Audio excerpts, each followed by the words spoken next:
저는 황수진입니다. 올해 68세로 초등학교 국어 선생님으로 정년퇴직한 지 10년이 지났습니다. 사람들은 제가 성격이 좋고 부드러우며 말도 늘 느긋하게 한다고 말합니다. 하지만 저 자신만이 압니다. 나이가 들면 생각이 줄어드는 것이 아니라 말이 줄어드는 것뿐이라는 것을요. 이건 벌써 5번째였습니다. 그들이 해외여행을 떠나면서 저를 홀로 집에 남겨둔 것이요. 오늘 아침 저는 새벽 5시 반에 일어났습니다. 보이차 한 잔을 우려 베란다의 낡은 등나무 의자에 앉아 휴대폰으로 날씨를 확인했습니다. 손가락으로 몇 번 화면을 넘기다 익숙한 얼굴이 툭 튀어나왔습니다. 김소영, 제 며느리가 올린 SNS 게시물이었습니다. 사진 속에는 공항 로비에서 수화물을 붙이기 전 기념 촬영을 하는 세 식구가 있었습니다. 제 아들 이진우는 늘 출장 갈 때 입던 옅은 회색 정장을 입고 한 손을 김소영의 어깨에 올리고 있었습니다. 김소영은 빨간 원피스에 흰 신발을 신고 분홍색 여권 지갑을 든 채 얼굴 가득 설렘을 머금고 있었고요. 제 손자 이준서는 만화책 가방을 메고 고개를 비스듬히 기울인 채 카메라를 비스듬히 기울인 채 뒤에는 김소영의 부모님도 함께 있었습니다. 사진 아래에는 오랜만에 떠나는 태국 휴양지 여행, 온 가족이 다 함께 출발, 이라는 글과 함께 해바라기 이모티콘 5개가 붙어 있었습니다. 온 가족이 다 함께. 저는 6명이 웃는 얼굴을 한참 동안 바라보았습니다. 마치 한 번 더 보면 저 자신도 그 사진 속에 붙어 있을 수 있을 것만 같았습니다. 하지만 저는 알았습니다. 그들이 말하는 온 가족의 저는 정말로 포함되지 않았다는 것을요. 이번엔 길이 멀고 날씨가 더워서 엄마 몸이 불편하실 거예요. 그냥 집에 계시는 게 어떠세요? 이건 지난주 김소영이 저에게 했던 말이었습니다. 그녀는 부드러운 목소리로 심지어 제가 남쪽 지방에 가서 잠시 쉬고 싶지는 않은지 묻기까지 했습니다. 저는 그때 웃으며 손을 내저으며 열대 지방에는 흥미가 없다고 말했습니다. 그녀는 즉시 말을 받아 정말 다행이네요. 집에서 편히 쉬세요. 저희가 돌아올 때 말린 두리안 사올게요. 하지만 저는 그들에게 말하지 않았습니다. 저는 사실 한 번도 해외에 나가본 적이 없다는 것을요. 여권조차 만들어 본 적이 없습니다. 가고 싶지 않아서가 아니라 예전에는 바빴고 지금은 아무도 물어가 주지 않아서였습니다. 그 사진을 보니 눈가가 뜨거워졌습니다. 저는 휴대폰 연락처를 뒤적이다 가족 채팅방을 열었습니다. 어젯밤 9시 김소영이 공항에서 숙제를 하는 이준서의 사진을 올리며 작은 수제 공항 인증샷 이라고 적었습니다. 이진우가 좋아요를 눌렀고 저도 눌렀습니다. 하지만 아무도 저에게 답장을 하지 않았습니다. 저는 휴대폰을 닫고 장 보러 갈 준비를 하며 가방을 들었습니다. 손에 든 열쇠 꾸러미가 짤랑거렸습니다. 제가 늘 몸에 지니고 다니는 낡은 열쇠였습니다. 그 위에는 분홍색 자 장식이 달려 있었는데 이준서가 3년 전 미술 시간에 만들어준 작품이었습니다. 공동현 관문 앞에 도착했을 때 문득 뭔가 이상하다는 느낌이 들었습니다. 엘리베이터 소리가 위층에서 멈췄습니다. 저는 습관적으로 주머니에서 열쇠를 꺼내 문고리에 꽂았지만 돌아가지 않았습니다. 다시 한번 시도해 보았지만 여전히 움직이지 않았습니다. 가까이 귀를 대어보니 안에서 빗장을 걸어 잠근 소리가 들렸습니다. 저는 문 앞에 서서 한 손에는 방금 사온 우유를 들고 다른 한 손에는 열쇠를 쥔 채 10여 초를 서 있었습니다. 전화는 걸지 않았습니다. 안 해본 생각이 아니었습니다. 그저 문득 걸어봤자 무슨 소용이 있을까 하는 생각이 들었을 뿐입니다. 그들은 3,000km 떨어진 곳 떨에다를 옆에 내려놓고 문에 달린 옆에 내려놓고 모래사장에서 시원한 음료를 마시고 있을 텐데 저는 문 앞에 서 있었습니다. 이 문 앞에 서 있었습니다. 저는 소리치지도 손은 소리치지도 시계 초침 소리조차 들리지 않았습니다. 엄마, 며칠 동안 집에 혼자 계시는데 창문 자주 열어서 환기하는 거 잊지 마세요. 이건 이진우가 집을 나서기 전에 보낸 음성 메시지였습니다. 저는 그제야 깨달았습니다. 그는 제가 돌아올 때의 상황을 전혀 고려하지 않았다는 것을요. 그 순간 저는 문 앞에 서서 열쇠를 꺼내 조용히 자물쇠 구멍에 넣어 돌려보았습니다. 여전히 아무런 반응이 없었습니다. 금속이 긁히는 소리는 마치 어떤 종류의 경고 같았습니다. 저는 일어나 우유를 들고 천천히 아래층으로 내려갔습니다. 아래층에 있는 제 작은 집으로 돌아와 여분의 열쇠로 문을 열었습니다. 방은 깔끔했고 아무도 없었습니다. 냉장고에는 생수 2병, 소시지 몇 개, 그리고 컵라면 한 봉지가 있었습니다. 거실 탁자 위에는 영어 단어로 가득 찬 여행 준비물 목록이 놓여 있었습니다. 김소영이 씁니다. 검록이 놓여 있었습니다. 김소영이 쓴 글씨였습니다. 둥글고 깔끔했습니다. 김소영이 씁니다. 김소영이 씁니다. 이준서 여권, 이준서 여권, 이준서 여권, 이준서 여권. 저는 그 종이를 한참 동안 쳐다본 후에야 소시지를 꺼내 썰어 프라이팬에 넣을 생각을 했습니다. 사실 배가 고프지는 않았습니다. 그저 멍하니 앉아있고 싶지 않았을 뿐입니다. 물이 끓자 컵라면 봉지를 뜯었습니다. 익숙한 향기가 피어올랐습니다. 하지만 한 입 베어 물자 입안 가득 쓴맛이 돌았습니다. 저는 그릇을 들었습니다. 저는 그릇을 들고 부엌문 앞 작은 의자에 앉았습니다. 창밖에서는 햇살이 환하게 쏟아져 절반쯤 먹었을 때 면발이 젓가락에서 떨어져 국물이 무릎에 튀었습니다. 그제야 고개를 숙여보니 저 자신이 계속 눈물을 흘리고 있다는 것을 알았습니다. 집에 홀로 남겨진 것이 처음은 아니었지만 이번에는 잉여라는 단어를 절실히 느꼈습니다. 월요일 아침, 아직 완전히 날이 밝기도 전에 잠에서 깼습니다. 알람 때문이 아니라 꿈속에서 문을 두드리는 소리가 들렸기 때문이었습니다. 마치 누군가 문 밖에 서서 수진 씨, 일어나야 할 시간이에요 라고 부르는 것 같았습니다. 저는 몸을 뒤척였지만 다시 잠들지는 못했습니다. 7시 정각, 저는 옷을 갈아입고 머리를 단정하게 묶은 다음 립스틱을 살짝 발랐습니다. 그 오랜 세월 동안 저는 외출할 때 거의 꾸미지 않았습니다. 오늘은 누구에게 잘 보이기 위함이 아니었습니다. 그저 문득 어떤 의식 같은 것이 필요하다는 생각이 들었을 뿐입니다. 작은 가방을 메고 집을 나섰습니다. 날은 이미 희미하게 밝아 있었고 나뭇잎에는 아직 이슬이 맺혀 있었습니다. 이른 아침 거리는 아주 조용했습니다. 가끔 공원에서 허리를 돌리고 다리를 펴는 몇몇 어르신들의 소리가 들릴 뿐이었습니다. 제가 지나갈 때 그들은 저를 한번 쳐다보았고 어떤 분은 고개를 끄덕였습니다. 저도 예에 바르게 웃어 보였습니다. 버스를 새 정거장 타고 구청 민원실에 들어섰을 때 겨우 8시가 조금 넘을 시간이었습니다. 안내 데스크의 젊은 직원이 어르신, 무슨 업무 보러 오셨어요? 라고 물었습니다. 저는 잠시 머뭇거리다가 주민등록 말소에 대해 문의하고 싶어요 라고 말했습니다. 그는 본인 주민등록을 말소하시겠다고요? 라고 되물었습니다. 네? 젊은 직원은 잠시 멍하니 있다가 이내 업무용 미소를 지으며 보통 사망, 중복 등록 또는 해외 이주나 타 지역 전출 시에만 말소를 신청하시는데요. 어르신은 이사 가실 건가요?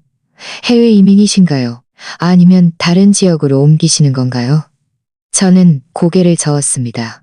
그는 몇 초 망설이더니 서랍에서 서류 한 장을 꺼냈습니다.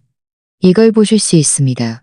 위에 설명이 나와 있는데 정말 주민등록을 말소하시려면 관련 서류가 필요합니다. 저는 서류를 받아들고 대기석에 앉아 꼼꼼히 읽어보았습니다.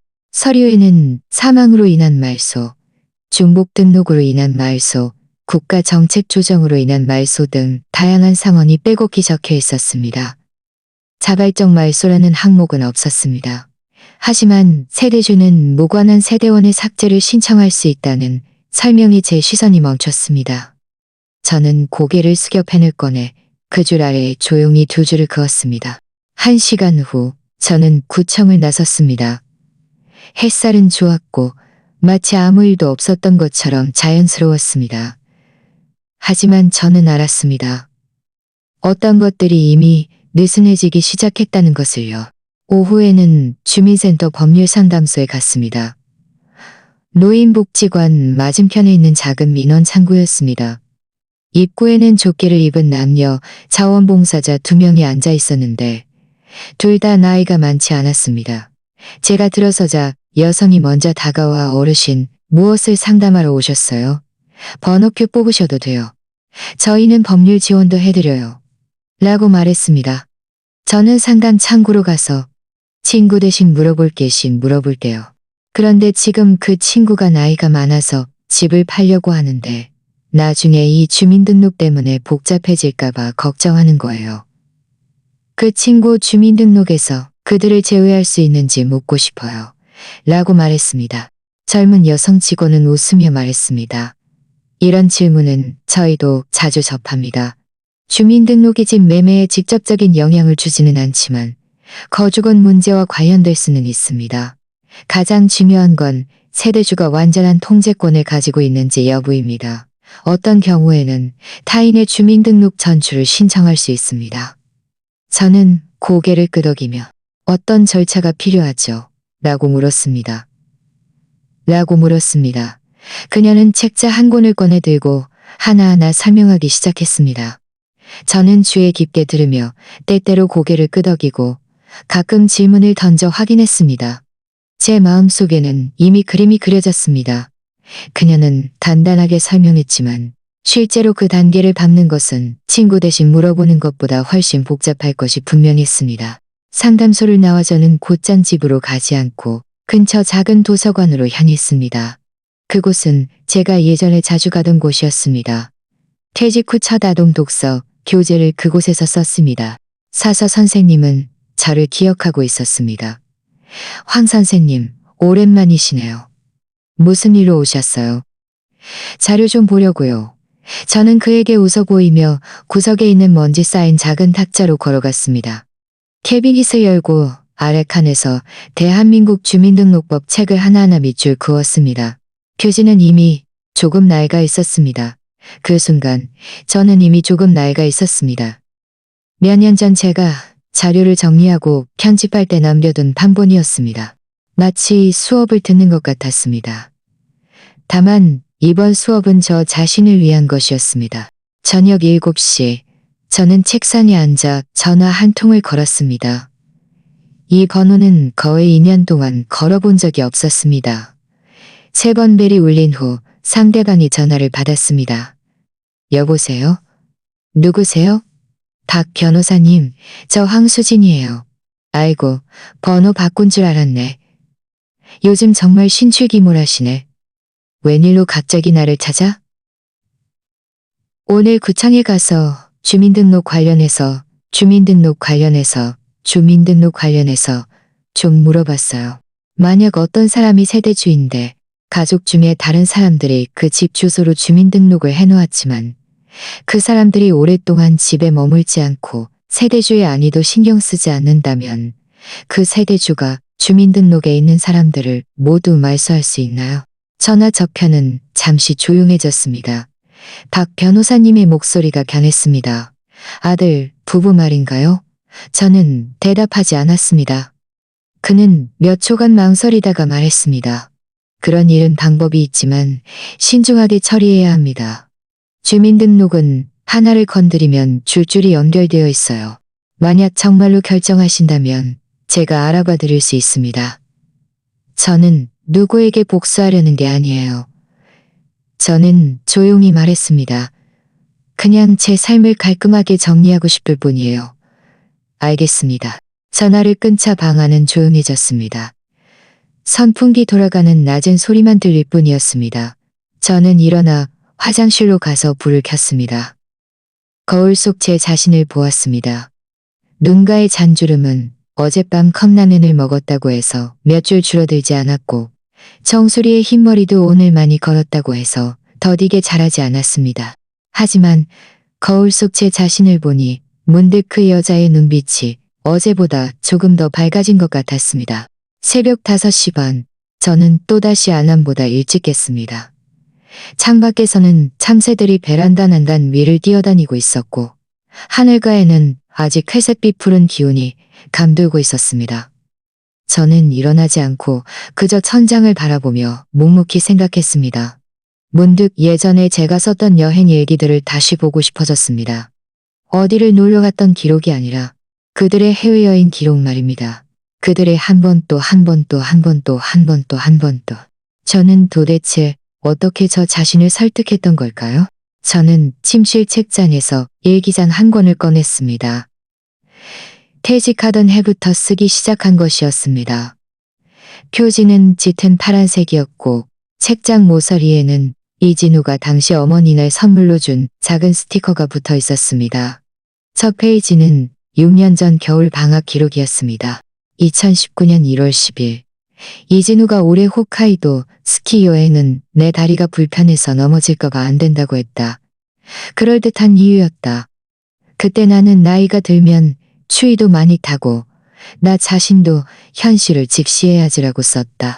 두 번째 페이지는 2020년 팬데믹 기간이었습니다. 김소영이 아이가 신선한 공기를 마셔야 한다며 뉴질랜드에 2주간 머물기로 결정했다. 내가 같이 갈 수 있느냐고 묻자 그녀는 비행기 표를 급하게 구할 수 없다고 했다. 그 페이지 빈 공간에 나는 작은 메모지를 붙여 다음번엔 일찍 준비해야지라고 썼다. 2021년 저는 아주 선명하게 기억합니다. 그해 저는 막 건강검진을 마쳤고 혈당 수치가 조금 높았습니다. 이진우와 김소영은 이준서를 데리고 파리로 여름휴가를 떠났습니다. 김소영은 엄마, 이 몸 상태로 무리하지 마세요. 라고 말했습니다. 저는 그때 혈당 7, 3도 비행 못할 정도는 아니지 않나라고 썼습니다. 그 다음은 발리 여행, 그리고 이건 태국 여행이었습니다. 저는 이 기록들을 천천히 넘겨보았습니다. 처음에는 이해심 가득했던 글이 나중에는 초조한 메모로 바뀌어 있었습니다. 나도 이해해서 내가 갈 수 없는 이유는 항상 있는 것 같아로 변해 있었습니다.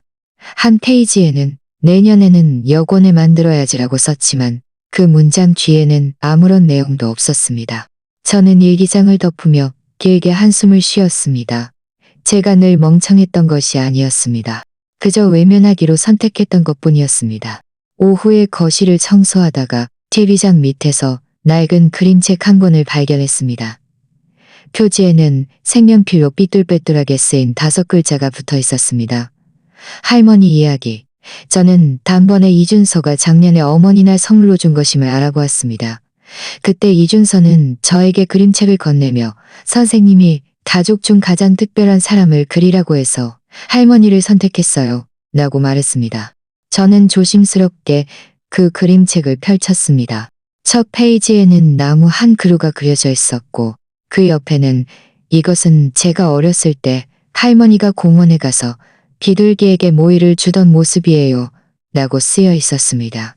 제 입가에 미소가 떠올랐습니다.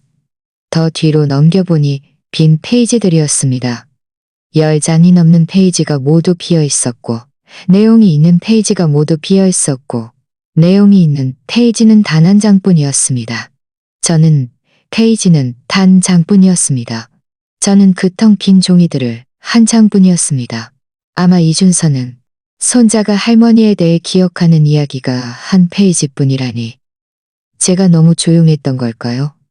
이 집에서 어떤 흔적도 남기지 않을 만큼 조용했던 걸까요? 부엌이 좀 더웠습니다. 저는 선풍기를 부엌으로 가져가 틀어놓고 저녁 식사를 준비했습니다.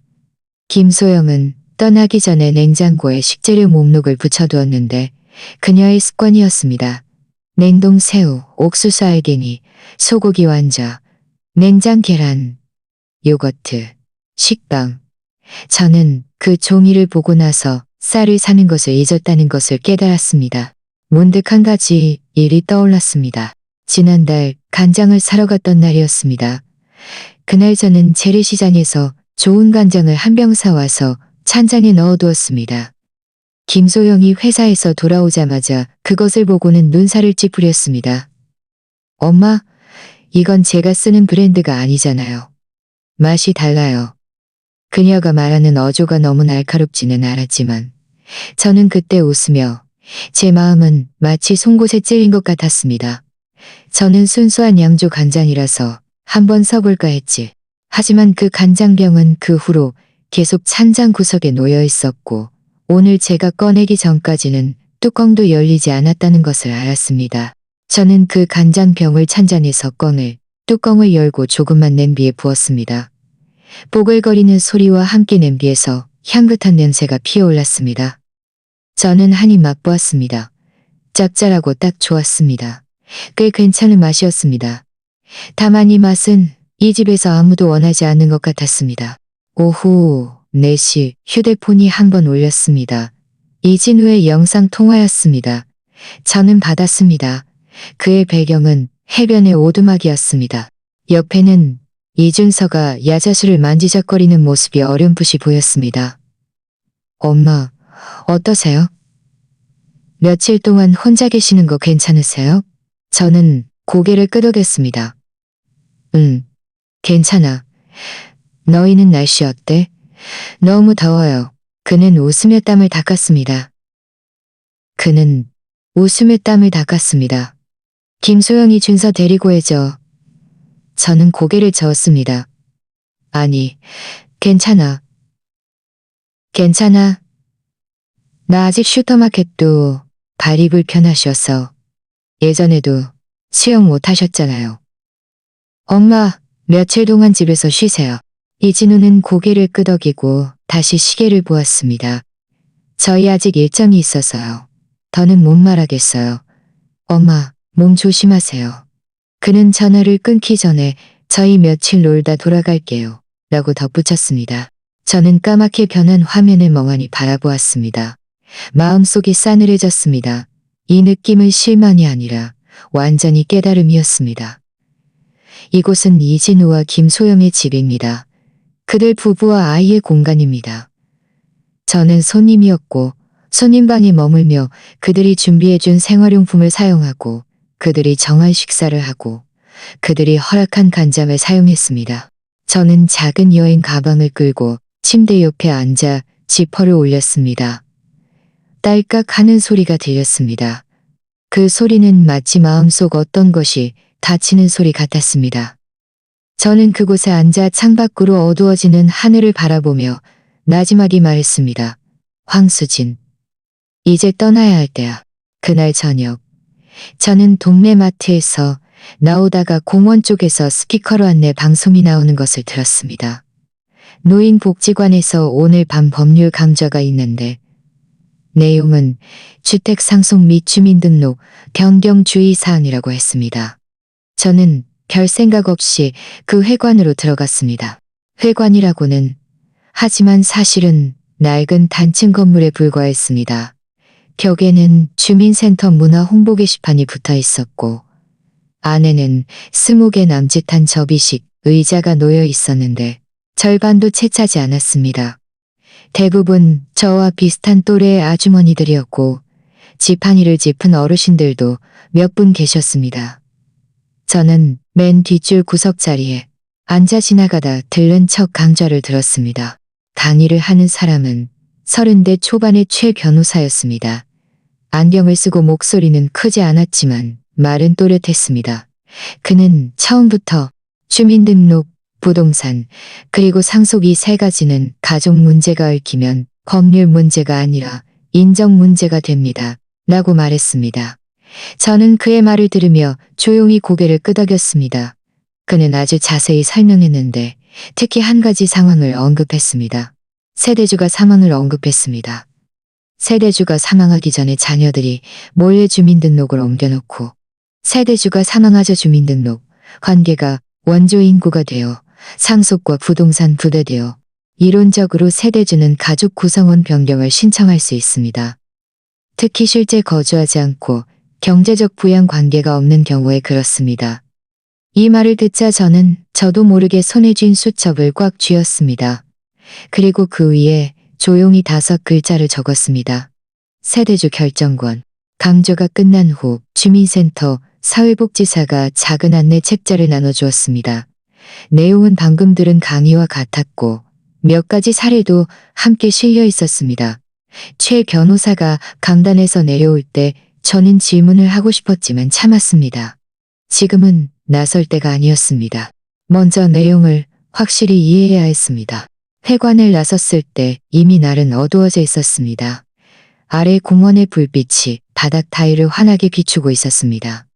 저는 고개를 숙이고 걸으면서 문득 이상한 평온함을 느꼈습니다. 예전에는 나이가 들면 자식들에게 의지하고 운명에 맡겨야 한다고 생각했습니다. 이제는 조용하고 은밀하게 제 일을 처리하는 것이 진정한 품이라는 것을 서서히 깨닫고 있었습니다. 다음 날, 저는 시청 근처에 있는 부동산 정보 출력소에 갔습니다. 박 변호사님이 추천해준 곳이었습니다. 신분증을 가져가서 10,000원의 출력비를 내면 본인 명의의 주택 정보를 확인할 수 있다고 했습니다. 창구에는 젊은 여직원이 앉아 있었습니다. 제가 신분증 번호를 불러주자 그녀는 키보드를 몇 번 두드리더니 잠시만 기다려주세요. 바로 나옵니다라고 말했습니다. 저는 옆에 서서 손바닥에 땀이 좀 났습니다. 프린터가 덜컥거리며 몇 장의 종이를 토해냈습니다. 여직원이 자료를 정리해서 저에게 건네주었습니다. 어르신 댁은 도심의 오래된 주택이네요. 가치도 꽤 높으시고요. 저는 대답하지 않고 고개를 끄덕이며 자료를 받았습니다. 단 한 번 훑어보았을 뿐인데 마음속이 순식간에 싸늘해졌습니다. 소유주 황수진, 이진우 공동 소유. 저는 분명히 이 집이 저와 남편이 젊은 시절 직장에서 분배받은 것이고 등기부등본에는 제 이름만 올라 있었다고 기억하고 있었습니다. 이진우는 언제 공동 소유주가 된 걸까요? 누가 그를 위해 변경해 준 걸까요? 저는 세대주의자 등기권리자인데 이런 변경에 한 번도 서명한 적이 없었습니다. 저는 그 출력된 자료를 보면서 머릿속에 계속 한 문장이 떠올랐습니다. 그들은 이미 당신 없는 삶을 준비하기 시작했다. 저는 서둘러 누구를 추궁하러 가지 않았습니다. 그저 몇 장의 자료를 깔끔하게 접어 서류 봉투에 넣은 다음 근처 은행 지점으로 향했습니다. 창고에서 번호표를 뽑고 30분을 기다려서야 제 차례가 왔습니다. 그곳은 오래된 은행이었고 저는 그곳에서 수십 년 동안 계절에 사용했습니다. 창구의 저의 사유입니다. 창구의 저를 보자마자 반갑게 인사했습니다. 어르신, 오늘은 무슨 업무를 보자마자 반갑게 인사했습니다. 최근 6개월 동안 큰 금액 거래가 있었는지 좀 봐주시겠어요? 그는 고개를 끄덕이며 기록을 조회했습니다.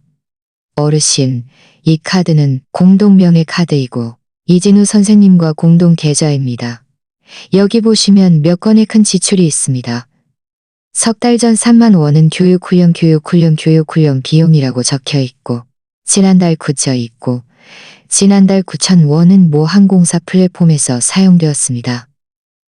제 입가가 실룩거렸지만 아무 말도 하집니다. 제 입가가 실룩거렸지만 계좌에서 5,000원을 초과하는 거래가 발생하면 자동으로 문자 메시지가 전송되도록요. 네, 좋아요. 그리고 저만 단독으로 권한을 유지할 수 있도록 신청할 수 있을까요? 그는 망설였습니다. 공동 명의 계좌의 경우 양 당사자가 공동으로 변경을 신청하시거나 새로 개설하셔야 합니다.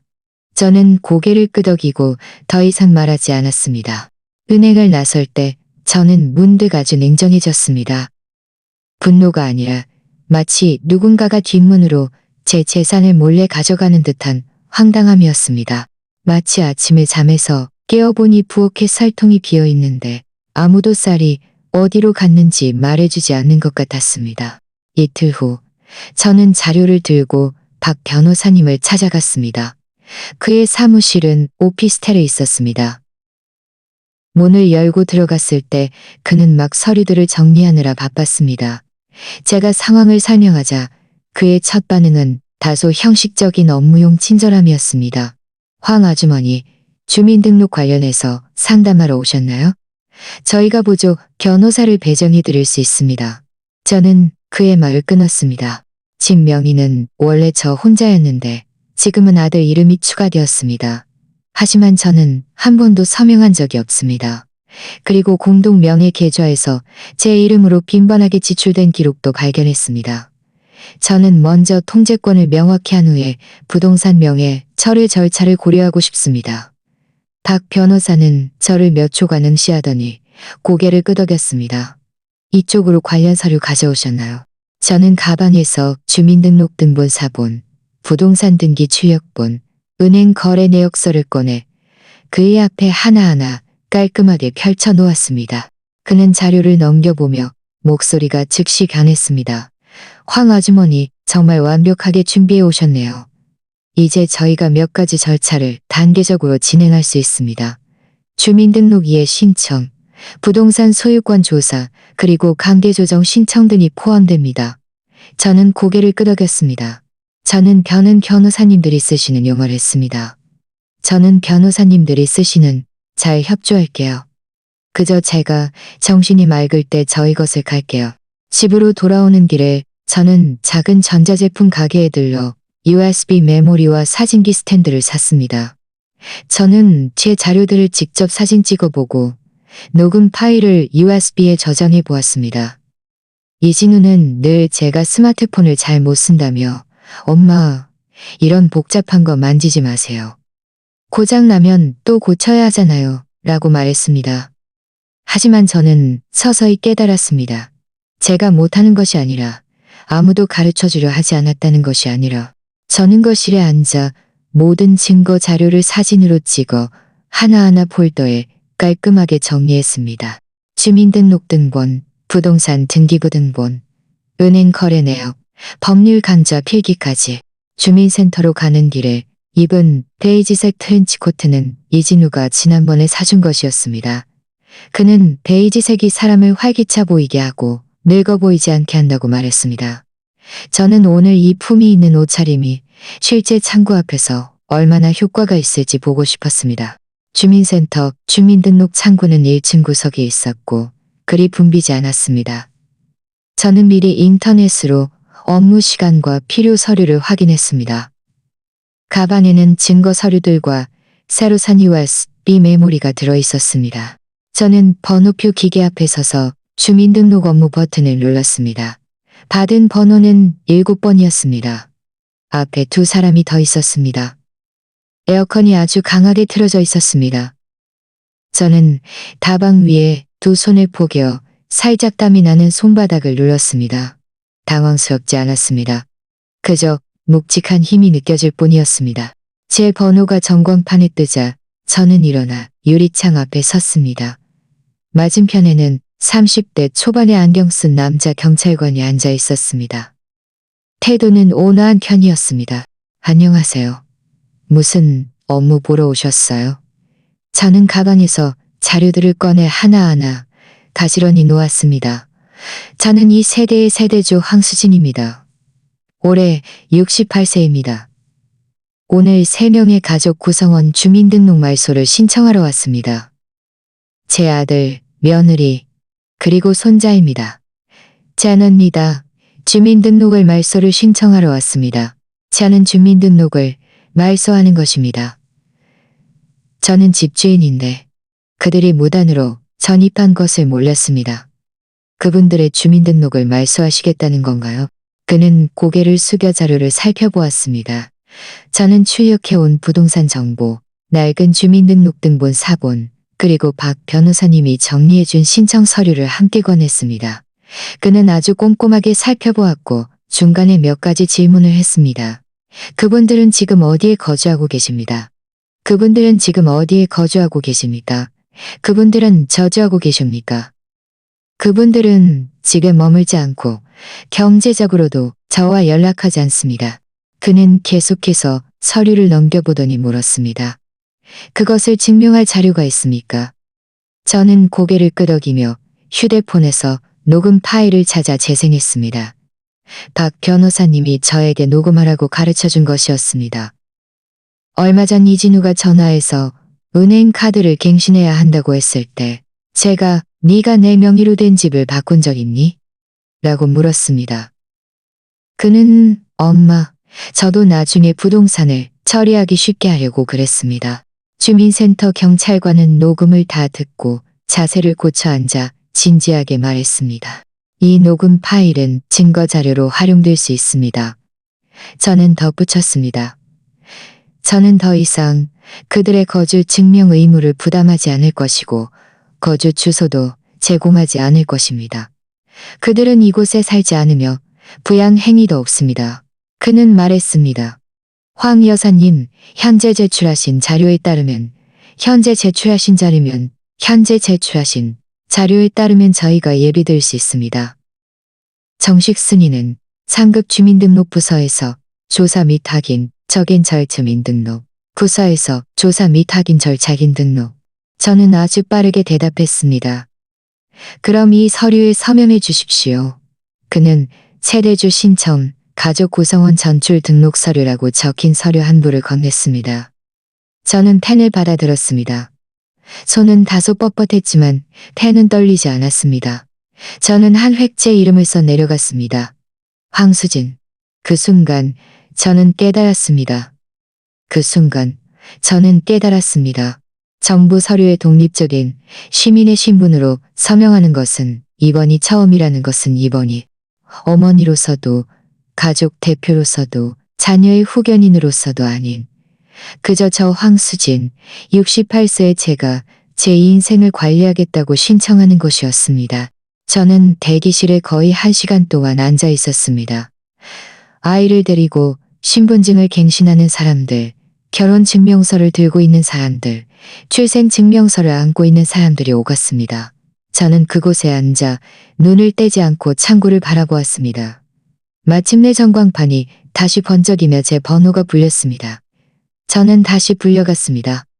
황 여사님, 새 주민등록등본을 출력해 드릴 수 있습니다. 그는 깨끗한 종이 한 장을 저에게 건넸습니다. 2줄만 적혀 있었습니다. 세대주 황수진, 가족 구성원 1명. 저는 그 종이를 몇 초간 멍하니 바라보았습니다. 아무도 없었습니다. 저 혼자였습니다. 하지만 저는 그 종이가 4명의 이름이 빼곡히 적힌 주민등록등본보다 훨씬 더 집 같다고 느꼈습니다. 저는 그것을 잘 접어 투명 파일에 넣은 다음 고개를 들어 말했습니다. 수고하셨습니다. 복사도 하고 싶습니다. 그는 고개를 들어 저를 한 번 보더니 아무 말 없이 고개를 끄덕였습니다. 저는 복사본을 받아 수첩에 끼웠습니다. 집으로 돌아오는 길에 문구점에 들러 검은색 파일차를 하나 더 샀습니다. 그 종이를 맨 앞에 넣고 주민등록 주권증명이라는 라벨을 붙였습니다. 앞으로 모든 일, 은행, 병원, 법원, 국민연금, 세무서 등 모든 곳에서 이 종이를 가지고 말할 것입니다. 그 주민등록등본은 책장 맨 윗칸에 빨간 천 주머니에 넣어 잘 보관했습니다. 그 주머니는 제가 몇 년 전 결혼증명서를 담으려고 샀다가 아까워서 버리지 못했던 것이었습니다. 주민센터에서 돌아온 후 저는 쉬지 않고 다음 단계를 준비했습니다. 은행 쪽은 제가 직접 절차를 밟아야 했습니다. 더 이상 그 공동명의 카드가 멋대로 긁히도록 내버려 둘 수 없었습니다. 그렇지 않으면 지난 세월 동안 제 연금, 월세 수입, 심지어 원고료까지 모두 헛되이 사라질 것이었습니다. 저는 박 변호사님이 주신 목록대로 서류 몇 부를 준비한 다음 은행 본점으로 갔습니다. 이번에는 일반 지점보다 절차가 더 규범적이고 제도가 더 엄격한 곳을 선택했습니다. 창구 직원은 제가 상황을 설명하자 잠시 기다려달라고 하며 업무 담당자의 도움이 필요하다고 했습니다. 저는 대기 공간에 앉아 초조해하지도 조급해하지도 않았습니다. 10분 후 나이가 지긋한 남자 부장이 다가왔습니다. 목소리는 크지 않았지만 아주 명확했습니다. 황 여사님, 고객님의 계좌는 이진우 선생님과 공동 명의입니다. 규정에 따라 일방적으로 계좌를 폐쇄하거나 그는 저를 제저를 폐쇄하거나 공동 명의자를 죄쇄하거나 공동 명의자를 죄쇄하거나 임시로 동결하는 예방 메커니즘에 주시겠습니다. 저희는 기록을 위해 설명이 필요할 때가 있습니다. 저는 잠시 망설였지만 이내 입을 열었습니다. 계좌에서 제가 모르는 큰 금액의 지출이 있었고 상대방이 저에게 제때 알리지 않았습니다. 공동명의라면 공동으로 사용해야 한다고 생각합니다. 그는 이해합니다. 공동으로 사용해야 한다고 생각합니다. 저희가 처리해 드릴 수 있습니다. 하지만 이 조치 후에는 계좌의 지출 기능이 제한됩니다. 고객님과 상대방 모두 송금했습니다. 서명할 때 저는 아주 침착하게 썼습니다. 이것은 충동적인 행동이 아니라 제 권리를 지키기 위한 것이었습니다. 설령 나중에 이진우가 저를 원망하더라도 후회하지 않을 것입니다. 왜냐하면 이것은 제가 제 자산을 위해 처음으로 문을 세운 것이었기 때문입니다. 은행에서 나온 후 저는 지체 없이 부동산 등기소로 향했습니다. 박 변호사님이 예약을 도와주셨고 소유권이의 신청 민명에 철회 예비심사 서류를 준비해 주셨기에 저는 가져가기만 하면 되었습니다. 창고의 여직원은 처음에는 다소 망설였습니다. 황 여사님, 이 부동산의 소유권 변경은 이미 2년 이상 전에 완료되었습니다. 변경 당시에 이의를 제기하지 않으셨기 때문에 다소 어려움이 있을 수 있습니다. 저는 웃으며 부동산 출력 자료와 가족관계증명서 사본, 그리고 무단 전입 녹음 파일을 건넸습니다. 저는 아들을 고소하려는 것이 아닙니다. 그저 이 일이 제가 당시에는 몰랐고 자발적으로 권한을 위임한 적도 없다는 적도 고객님의 경우는 소유권 이의에 해당합니다. 저희는 절차에 따라 조정 기간에 들어갈 것이며 해당 부동산의 후속 작업 저당권 설정, 양도 또는 재변경 등을 일시적으로 중단할 것입니다. 저는 조용히 네 하고 대답했습니다. 마음속에서는 돌덩이가 하나 떨어진 것 같았습니다. 이것은 제가 평생을 지켜온 집입니다. 제가 살아있는 동안 다른 사람의 미래 속에 들어가서는 안 됩니다. 그날 저녁 저는 아주 사소한 일을 했습니다. 이진우의 공동명의 카드에 30만 원을 이체했습니다. 많지도 적지도 않은 그가 이준서의 학원비를 내는데 가장 자주 사용하던 금액이었습니다. 10분도 채 되지 않아 제 휴대폰이 울렸습니다. 김소연의 카카오톡 음성 통화였습니다. 저는 받지 않았습니다. 그녀는 다시 걸었고 저는 또 받지 않았습니다. 세 번째 전화거 양보했다는 의미인지 알고 싶어 안달이 났던 것입니다. 저는 거절 버튼을 누른 다음 카카오톡 알림을 껐습니다. 그녀가 초조해하자 저는 오히려 믿음이 갔습니다. 하지만 저는 이번에는 더 이상 양보하지 않을 것입니다. 다음 날 저는 병원에 가서 건강보험 비밀번호를 강변했습니다. 새 비밀번호는 제 생년월일을 거꾸로 한 5213이다. 처음 입력할 때 속으로 살짝 웃었습니다. 마치 저 자신에게 보내는 작은 축복 같았습니다. 나 자신을 조금씩 사랑해. 창고 직원이 웃으며 말했습니다. 아주머니, 기억하실 수 있겠어요? 저는 고개를 끄덕였습니다. 기억해요. 저는 병원 앞 화단 옆에 잠시 앉았습니다.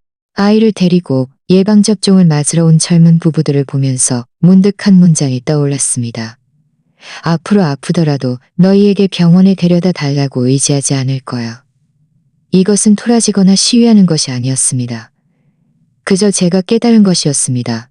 나이가 든 후 가장 큰 든든함은 자녀가 아니라 제 건강보험증 비밀번호와 홀로 병원에 갈 수 있는 2달이라는 것을요.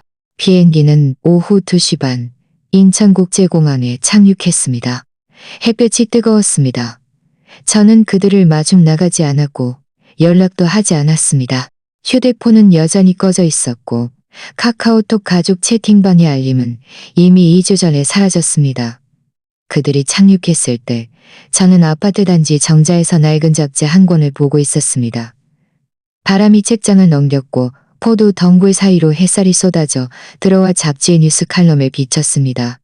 저와는 상관없는 뜨거운 단어들은 유난히 멀리 느껴졌습니다. 저는 특별히 깔끔하게 입지도 않았고 숨지도 않았고 이진우 일행은 공항을 나와 택시를 잡았습니다. 차가 막 집 앞에 멈춰 섰을 때 김소영이 신용카드를 꺼내 결제했지만 결제 실패 메시지가 떴습니다.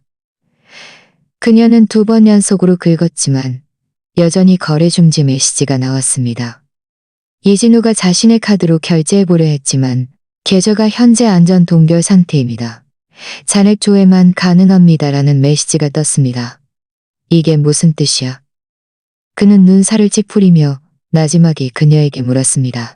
그는 주머니에서 휴대폰을 꺼내 은행 앱을 열어 새로 고침하려 했지만 계속 비정상적인 로그인이라는 메시지가 떴습니다. 김소영은 여행 가방을 끌고 아파트 단지 입구에 서서 짜증스러운 표정으로 입술을 삐죽였습니다. 당신 엄마가 이런 일은 못한다고 하지 않았어? 어떻게 은행 계좌 동결까지 시킬 수 있어? 이진우는 대꾸하지 않고 그저 휴대폰을 내려다보았습니다. 그리고 다시 카카오톡을 열어 저에게 연락하려 했습니다. 저의 프로필 사진은 예전에 이준서와 식물원에 가서 찍은 꽃 사진 그대로였지만 프로필을 열자 상대방의 친구가 아닙니다. 라는 메시지가 떴습니다. 그는 전화를 걸어보았지만 상대방이 수신 차단했습니다. 라는 메시지가 떴습니다. 그는 고개를 들어 아파트 위층을 바라보았습니다. 그의 눈에는 문득 혼란스러운 기색이 떠올랐습니다. 동시에 김소영은 가방을 끌고 아파트 건물로 걸어가면서 엘리베이터 버튼을 누르며 나지막이 투덜거렸습니다. 이번엔 반드시 따져 물어야 해. 어떻게 이럴 수가 있어? 부동산도 우리가 건드린 거 아니잖아. 아이도 우리가 키웠고 우리가 뭘 잘못했다고? 이준서는 옆에 서서 부모님의 다툼을 어리둥절하게 바라보다가 나지막이 말했습니다. 할머니 아프신 거야. 아무도 그에게 대답하지 않았습니다. 엘리베이터가 도착했고 그들은 함께 엘리베이터에서 내렸습니다. 엘리베이터에서 내렸습니다. 익숙한 집 문 앞에 섰지만 문에는 안짜 섰지만 문에는 안내문이 붙어 있었습니다.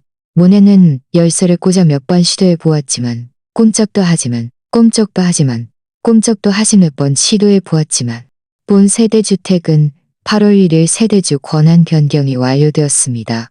비인가자는 무단 출입을 금합니다. 김소영의 얼굴색이 순식간에 변했습니다. 이게 무슨 뜻이야? 문을 바꿨다고? 무슨 권리로? 이 집 우리 절반 지분 아니야? 이진우는 이를 악물고 대답하지 않았습니다. 그의 손가락은 무의식적으로 문을 몇 번 두드렸지만 아무런 응답이 없었습니다. 아무런 응답이 없었습니다. 문을 두드리는 소리가 복도에 울려 퍼졌습니다. 아무런 인기척도 없었습니다. 김소영은 초조해져서 옆집 벨을 눌러 묻습니다. 하지만 이웃은 고개를 저을 뿐이었습니다. 요즘 아주머니가 집에 돌아오시는 걸 못 봤어요. 변호사랑 한번 오시긴 했는데 무슨 부동산 관련 업무를 보시더라고요. 그녀의 목소리는 더욱 자증스러워졌습니다. 미쳤나 봐. 우리를 쫓아내겠다고? 이진우의 어깨를 붙잡으며 나지막이 말했습니다. 그는 그녀의 손을 뿌리치며 목소리를 낮췄습니다. 네가 정말 그렇게 한다면 저는 정자에서 천천히 일어나 위층을 바라보았습니다. 그들은 그 익숙한 문 앞에 서서 혼란스럽고 초조하며 분노에 찬 표정이었습니다.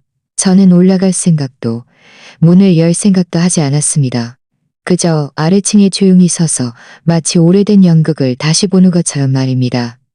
이진우는 고개를 숙여 다시 휴대폰을 열고 연락처에서 엄마를 눌렀습니다. 다시 저는 열고 연락처에서 엄마를 눌렀습니다. 다시 전화를 눌렀습니다. 상대방이 수신 차단했습니다. 가는 메시지가 떴습니다. 그는 무언가에 얻어맞습니다. 저에게 연락할 수 없는 것이 아니라 제가 그의 삶에서 권한을 삭제했다는 것을요. 그 순간 그는 고개를 들어 아래층을 바라보았고 그의 시선은 5층의 공간을 가로질러 저와 마주쳤습니다. 저는 피하지 않았지만 아무런 표정도 짓지 않았습니다. 그저 마음속으로 조용히 말했습니다. 이번엔 내가 받지 않는 것이 아니라 드디어 끊는 법을 배운 거야. 김소영은 이진우를 끌고 관리사무소로 향하면서 입에 담지 못할 욕설을 퍼부었습니다. 저 할머니가 뭘 할 수 있다고. 당신이 진작에 세대주 명의를 우리 이름으로 바꿔놨어야지. 인정봐주다가 이렇게 됐잖아. 이제 와서 사람도 못 찾고 계좌도 못 쓰고 우리가 뭘로 살라고? 이진우는 반박하지 않고 그저 그곳에 서 있었습니다. 마치 문득 무언가를 깨달은 듯이 말입니다. 그가 익숙하게 엄마는 양보할 거야. 엄마는 몰라. 엄마는 그렇게 안 할 거야 라고 생각했던 모든 상황극이 그 순간 모두 사라졌습니다. 저는 다시 박 변호사님의 사무실로 들어섰습니다. 창가에서 햇살이 비스듬히 들어와 그의 나무 탁자 위에 떨어졌습니다. 모든 것이 마치 오래된 영화 장면 같았습니다. 그는 저를 보더니 일어서서 앉으라고 권했습니다. 황 아주머니, 이번에는 마지막 단계를 밟으실 준비가 되셨습니까? 저는 고개를 끄덕이며 인사 없이 준비해온 자료들을 밀어주었습니다. 신분증 사본, 부동산 매물 위탁서, 의료동의서, 그리고 제가 직접 쓴별단 설명서 매물 위탁서, 의료동의서, 그리고 제가 직접 쓴별단 설명서 한 부였습니다. 저는 생활자유권과 재산보호명령을 신청하려건과 재산보호명령을 신청하려 합니다. 그는 제 자료들을 고 말했습니다. 저희가 고객님을 위해 독립생활보장명령을 신청해 드릴 수 있습니다. 이 서류는 형사사건처럼 강제성이 강하지는 않지만 법적으로 고객님께서 완전한 재산 자율권과 생활 선택권을 가지고 있음을 명확히 규정할 것입니다. 저는 조용히 물었습니다. 그들이 저를 유기죄로 고소할 가능성은 없을까요? 박 변호사님은 고개를 들어 저를 바라보며 느리지만 확고한 목소리로 말했습니다. 제가 마침 그 점을 말씀드리려고 했습니다. 사실 고객님께서 원하신다면 저희는 한 걸음 더 나아갈 수 있습니다. 저는 눈살을 찌푸리며 어디요요? 라고 물었습니다. 그는 살해 자료 한 부를 꺼내 저에게 건네주었습니다. 지난 2년 동안 정신적 치매 및 은밀한 착취, 살해를 연구해 왔습니다. 정신적 치매란 자녀가 혈연에 대한 책임과 전통적 가치관을 이용하여 노인에게 부양 의무를 강요한 혈연에 대한 책임과 전통적 가치관을 이용하여 노인에게 부양 의무를 강요하면서도 그에 상응하는 고의를 돌려주지 않는 경우를, 정자적 착취애들을 돌려주지 않는 경우를 자금 사용을 잡거나 저는 오랫동안 침묵했습니다. 그는 이어서 말했습니다. 고객님께서는 그렇게 많은 세월 동안 그들을 위해 아이를 돌보고 밥을 하고 비용을 내주고 집을 내주셨는데 그들이 어떤 위임장이나 동의서에 서명한 적이 있나요? 어떤 약속을 서면으로 남긴 적이 있나요? 만약 없던 약속을 서면으로 남긴 적이 있나요? 고객님은 늘 스스로가 그저 실망했다고 생각하셨지만 고객님은 늘 스스로가 그저 실망했다고 셉니다. 저는 창밖으로 시선을 돌려난 일이 되어버린 것입니다. 다만 상대방은 칼을 들이대지 않았을 뿐 그저 우리 좀 이해해 주세요. 라는 말로만 당신을 착취한 겁니다. 저는 나지막이 물었습니다. 제가 고소하면 이길 수 있을까요? 그는 고개를 저었습니다. 사실 고객님은 꼭 이길 필요는 없습니다. 그저 법률 서류에 자신을 위한 마지막 문장을 써 내려갈 필요가 있을 뿐입니다. 저는 아무 말도 하지 않았지만 제 마음속에 오랫동안 맺혀있던 응어리가 드디어 조용히 풀렸습니다. 이틀 후 저는 그 집을 부동산 중개 플랫폼에 매물로 등록했습니다. 시장가보다 약간 낮은 가격으로 책정했습니다. 돈을 많이 벌려는 목적이 아니었습니다. 이유는 간단했습니다. 신뢰할 수 없는 상속인, 중개인이 전화해서 황 여사님, 집을 바꿔서 투자하시려는 건가요? 아니면 요양시설을 고려하시는 건가요? 라고 물었습니다. 저는 둘과 절차를 진행해 드리겠습니다. 저는 둘을 다 아닙니다라고 말했습니다. 그럼 집을 가시는 이유는요? 제가 가진 것을 깔끔하게 정리하고 싶어서요. 마치 오래된 빚을 청산하는 것 같았습니다. 집이라는 것은 사람이 떠나면 한 푼의 가치도 없습니다. 사람이 살아있는 동안 편안하게 발붙일 곳이 없다면 100평짜리 집이라 해도 갇힌 짐승의 우리와 다를 바 없습니다. 저는 갇히고 싶지 않았습니다. 매물 등록 당일 저녁, 저는 이진우에게 마지막 메시지를 썼습니다. 보내기 전에 3번을 다시 읽었습니다. 비난하는 어조도 따지는 어조도 아니었습니다. 그저 아주 짧은 통지였습니다. 너희가 나를 환영하지 않는다면 나는 너희를 환영하는 문을 닫을게. 1분도 채 되지 않아 메시지는 상대방이 읽었습니다. 라고 표시되었습니다. 저는 휴대폰을 내려놓고 답장을 기다리지 않았습니다. 더 이상 그의 어떤 설명도 들을 필요가 없었습니다. 그가 아무리 많은 말을 해도 제가 지난 세월 동안 부엌, 병상, 베란다, 쓰레기통 앞에서 홀로 마주했던 그 침묵을 덮을 수는 없었습니다. 저는 그저 문을 닫는 것이었습니다. 그가 들어오지 못하는 문이 아니라. 이어서 저는 아주 사소해 보이는 몇 가지 일을 했습니다. 첫째, 모든 소셜미디어 계정을 비활성화했습니다. 페이스북, 인스타그램, 가족 채팅방 모두 탈퇴했습니다. 완전히 단절하려는 것이 아니라 딱 5사람만 남겨두었습니다.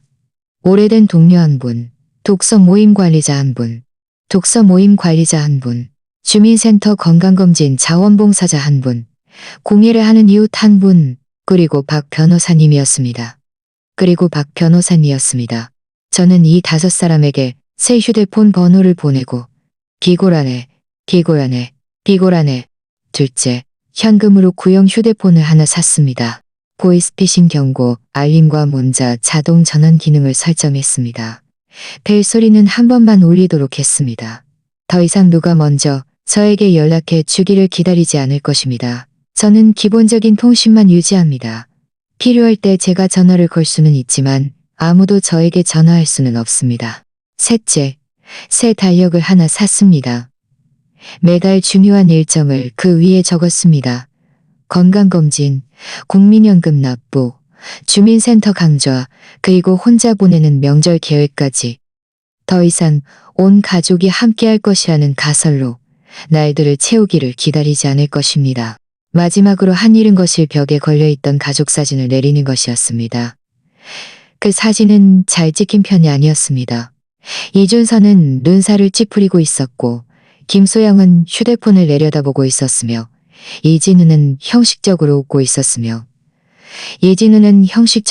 있었습니다.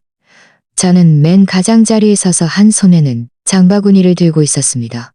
저는 그 사진을 서랍 맨 밑바닥에 넣고 잠근 다음 조용히 그곳을 떠났습니다.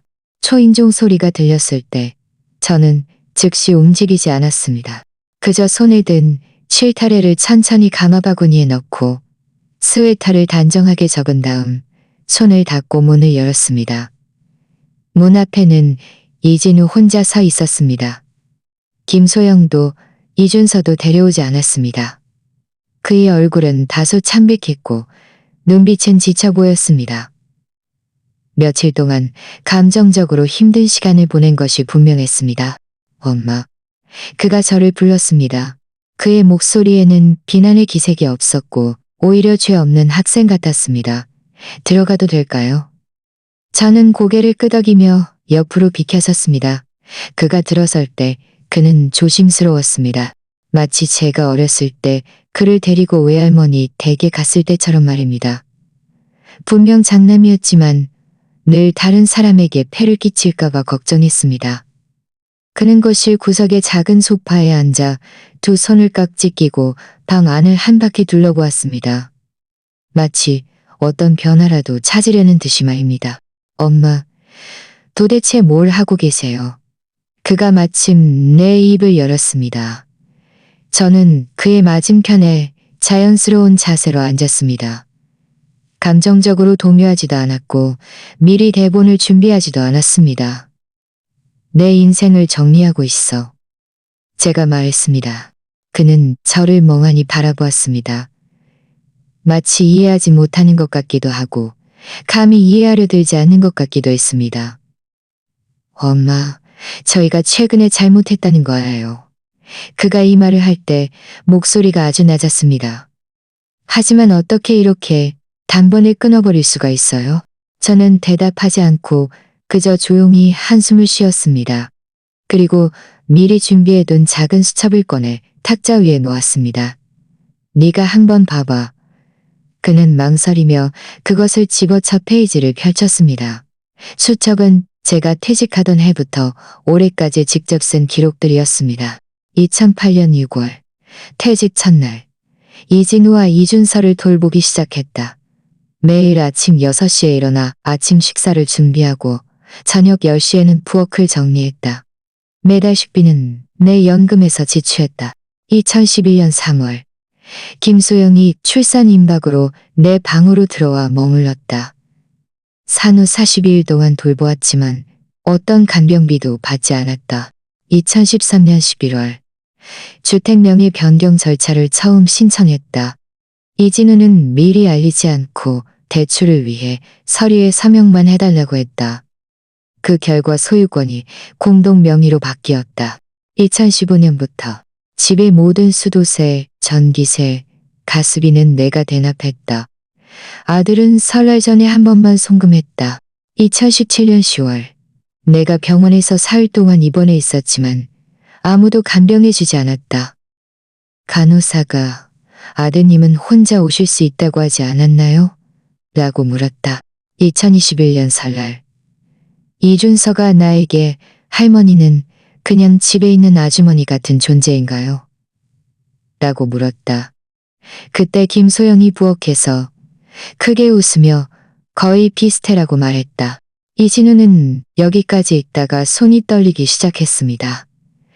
저는 나지막이 말했습니다.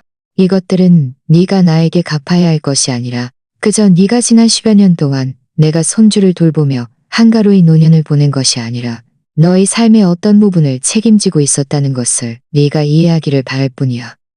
그는 고개를 숙이고 아무 말도 하지 않았습니다. 그의 눈빛은 이 수첩에 의해 강하게 흔들리는 것처럼 반짝였습니다. 저는 이어서 말했습니다. 너는 늘 효도라고 말했지만 한 번도 나에게 내가 필요한지, 내가 원하는지, 내가 하고 싶은지 물어본 적이 없어. 그가 문득 덜었습니다. 엄마, 제가 불효한 건 아니에요. 저는 고개를 저으며 차분하게 말했습니다. 더 이상 효도라는 말은 하지 마. 그건 너희에게 편리한 말일 뿐이야. 너희가 나를 필요로 할 때는 친엄마라고 말하고 너희가 나를 필요로 하지 않을 때는 나는 문조차 들어갈 수 없어. 그건 효도가 아니라 이용이야. 방 안은 오랫동안 고요했습니다. 벽시계 초침 소리만 나지막이 들릴 뿐이었습니다. 그가 고개를 들자 눈가가 붉어졌습니다. 그럼 제가 지금 뭘 할 수 있죠? 네가 할 수 있는 것은 내가 더 이상 물러서지 않는다는 것을 받아들이는 것뿐이야. 그는 눈을 감았다가 떴습니다. 마치 쓴물을 한 모금 삼킨 것처럼 말입니다. 엄마, 죄송해요. 저는 조용히 응 하고 대답했습니다. 그의 사과에 대한 응답이 아니라 너무나도 늦게 도착한 그 목소리를 받아들이는 것이었습니다. 이미 늦었다는 것을 알아요. 그가 말했습니다. 저는 그에게 마지막 말을 했습니다. 너는 더 잘 살 수 있을 거야. 나도 마찬가지야. 다만 앞으로 우리는 다른 삶을 살게 될 거야. 너는 너의 가정을 책임지고 나는 나의 평온을 책임질 거야. 그는 천천히 고개를 끄덕였습니다. 그리고 일어섰습니다. 저는 문까지 가서 문을 열어주었습니다. 그는 문턱에 등을 돌리고 서 있었습니다. 마치 그의 초등학교에 처음 입학할 때 제가 그를 배웅하며 문간에 서 있었던 모습과 같았습니다. 저는 조심히 가라고 말하지 않았습니다.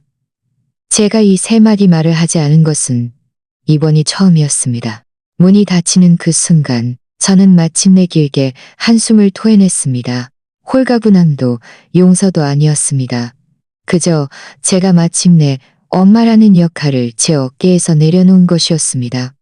가볍게 천천히 내려놓은 것이었습니다. 이사하던 날은 금요일이었습니다. 날씨는 춥지도 덥지도 않았습니다. 새 집은 서울 외곽의 작은 신도시, 아파트 단지에 있었습니다. 새롭지도 낡지도 않은 아래층에는 녹지 공간과 긴 의자가 있고 주민 공동시설도 있었습니다. 관리사무소의 젊은 직원이 5층까지 짐을 옮기는 것을 도와주었습니다. 관리사무소의 젊은 직원이 5층까지 짐을 옮기는 것을 도와주었습니다. 방 하나짜리 작은 집이었습니다. 흰 커튼, 주황색 조명, 아담한 부엌, 빌트인 세탁기. 방 안에는 오래된 디자인이라고 적히 그날 이사한 후 저는 아무것도 공유하지 않았습니다. 인스타그램에도 올리지 않았고 누구에게도 알리지 않았습니다. 그저 따뜻한 차 한 잔을 우려 소파에 앉았습니다. 베란다에서 햇살이 비스듬히 들어와 제 왼팔에 쏟아졌습니다.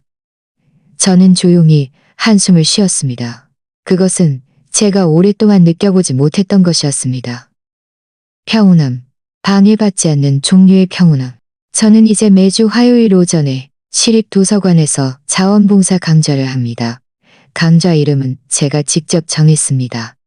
노년재산 및법률 보호. 처음에는 주민센터의 몇몇 어르신들만 들으러 왔습니다. 나중에는 듣는 분들이 점점 많아졌고 어떤 분들은 종이와 펜을 들고 와 필기하기도 했습니다. 저는 변호사도 아니고 전문가도 아닙니다. 하지만 제 경험을 몇 개의 장으로 나누어 강의합니다. 세대주 권한이란 무엇인가? 재산 임시 동결은 어떻게 설정하는가? 건강보험증 비밀번호는 누구에게도 알려주면 안 된다. 누구에게도 알려지면 안 된다. 제 이야기이기도 했고 자녀들을 위해 손주를 돌보면서도 간장 브랜드 때문에 꾸중을 듣는 다른 노인들의 이야기이기도 했습니다. 강의가 끝난 날 빨간 외투를 입은 아주머니 한 분이 웃으며 저에게 말했습니다. 수진 씨 강의 정말 속 시원하네요. 우리 노인들이 아무도 필요 없는 존재가 아니라 더 이상 함부로 필요로 할 수 없는 존재라는 걸 알았어요. 저도 웃으며 고개를 끄덕였습니다. 맞아요. 우리가 원하는 것을 얻으려면 먼저 존중을 알아야죠. 지난주 금요일 저희 노인 친구들 몇 명이 근처 작은 카페에서 모임을 가졌습니다. 5명이었는데 3명은 제가 30년 넘게 알아온 친구들이었고 2분은 강좌를 듣던 분들이 소개해 주신 분들이었습니다. 모두 60세 이상으로 몸이 튼튼하고 말도 시원시원했습니다. 저희는 커피도 시키고 따뜻한 우유도 시킨 다음 이야기를 시키고 여러분 중에 재산 공증 받은 사람은 자동으로 상속권을 취소하는 즉 명의를 바꿀 수 없어요. 제 동의 없이는 저는 받았어요. 저는 부대 조항을 바꿀 수 없어요. 한바탕 웃음소리 후 구석에 앉아있던 와흥 아주머니가 탁자를 두드리며 말했습니다. 저는 이제 아무것도 무섭지 않아요. 집 앞에 CCTV 달아놨어요. 누가 문 두드리면 다 녹화할 수 있어요. 그들이 크게 우는 것을 보면서 저도 따라 웃었습니다. 나중에는 눈가가 조금 시큰거렸습니다. 이제 우리에게는 기꺼이 듣고 말하고 자신을 위해 잘 살아가려는 사람들이 있습니다. 집으로 돌아오는 길에 휴대폰을 보니 카카오톡에 새 메시지가 하나 떠 있었습니다. 이준서가 보낸 것이었습니다. 7초짜리 음성 메시지 하나뿐이었습니다. 할머니, 저 할머니 이야기 듣고 싶어요. 저는 잠시 멍하니 있다가 화면 위에서 손가락을 2초간 멈췄습니다. 답장을 누르지는 않았습니다. 그리고 조용히 휴대폰을 내려놓았습니다. 삭제하지도 않았고 다시 듣지도 않았습니다. 그를 사랑하지 않아서가 아니었습니다. 그저 이제 저에게는 언제 입을 열고 언제 침묵할지 선택할 권리가 생겼을 뿐입니다. 저녁에는 족욕을 했습니다. 물은 뜨끈했고 발바닥은 따뜻하게 붉어졌습니다. 베란다 커튼은 젖혀져 있었고 바깥에는 별들이 반짝였습니다. 저는 그 텅 비어있던 할머니 이야기, 그림책을 들고 첫 페이지를 펼쳤습니다.